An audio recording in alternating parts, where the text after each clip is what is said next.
Proiectul Fishnat, pescuitul, oportunitate turistică transfrontalieră, produs și utilizare sustenabilă a patrimoniului natural și a resurselor, este cofinanțat de Uniunea Europeană prin Fondul European pentru Dezvoltare Regională în cadrul programului Interreg 5A România-Bulgaria.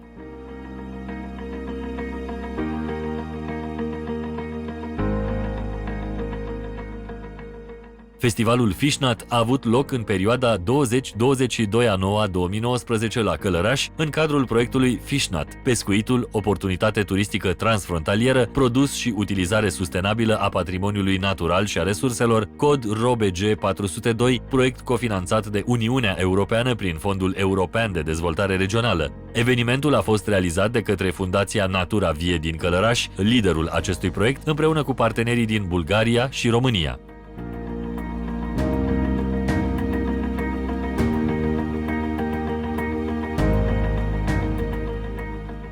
În cadrul acestui festival a fost organizată și o conferință de presă internațională cu 100 de invitați din Bulgaria și România, reprezentanți ai asociațiilor de pescuit, ai autorităților locale, ai operatorilor de turism, ai mass media, dar și ai pescarilor profesioniști. Au fost prezentate cele 3 pachete turistice transfrontaliere Fishnat, create în cadrul acestui proiect, ce se adresează atât împătimiților de pescuit individual sau în grupuri turistice, familii cu sau fără copii, tineri sau seniori, organizați formal sau informal, cât și companiilor sau altor entități ce organizează activități turistice. Pachetele Fishnat se adresează tuturor pasionaților de pescuit recreativ ce doresc să descopere cele mai frumoase locuri de pescuit din România, județele Călăraș, Giurgiu, Teleorman și Bulgaria, districtele Ruse, Silistra, Veliko Târnovo, dar și obiectivele sau atracțiile turistice din aceste zone minunate, aflate de o parte și de alta a Dunării.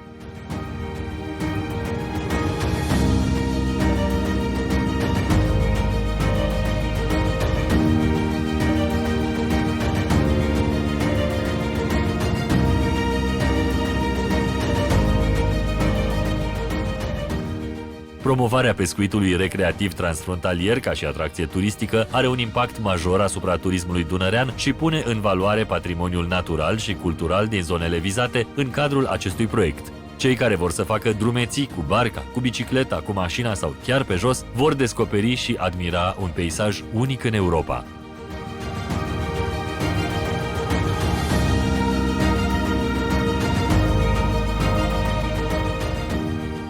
Festivalul Fishnat s-a desfășurat pe durata a 3 zile și a reunit peste 7500 de participanți din Călăraș, Giurgiu, Teleorman, România sau Ruse, Silistra, Veliko Târnovo, Bulgaria, dar și din alte zone. În cadrul acestuia au fost organizate numeroase standuri de prezentare cu echipamente și accesorii pentru pescuit, dar și cu obiecte de artizanat specifice zonelor transfrontaliere.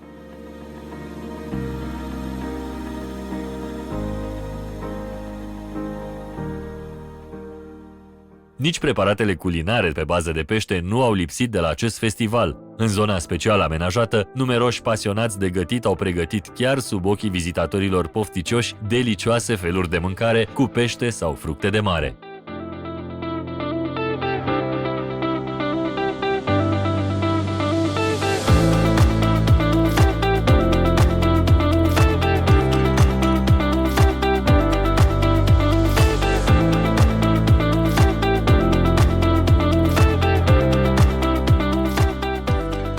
Și ca să întregim tabloul cultural, la festivalul Fishnat a avut loc și o expoziție în aer liber cu picturi cu tematică dunăreană, lucrările fiind realizate de elevi talentați din cadrul Liceului Pedagogic Ștefan Bănulescu din Călăraș, iar pentru cei mici ce nu pot aprecia deocamdată pictura, dar care au oarecare valențe artistice, atelierul de modelaj de figurine din plastilină a reprezentat o mare atracție, pentru că micuții au fost și ei prezenți la festival alături de părinții lor.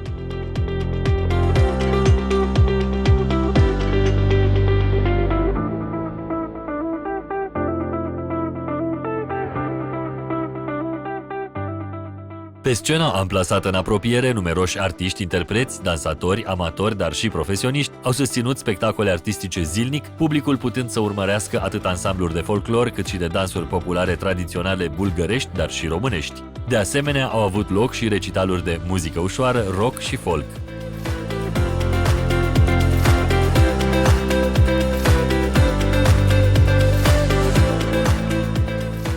Prin organizarea festivalului Fishnat se dorește intensificarea schimbului de turiști între Bulgaria și România, dar mai ales atragerea unor categorii noi de turiști, atât la nivel european cât și la nivel internațional, prin promovarea intensivă a tradițiilor dunărene unice în lume.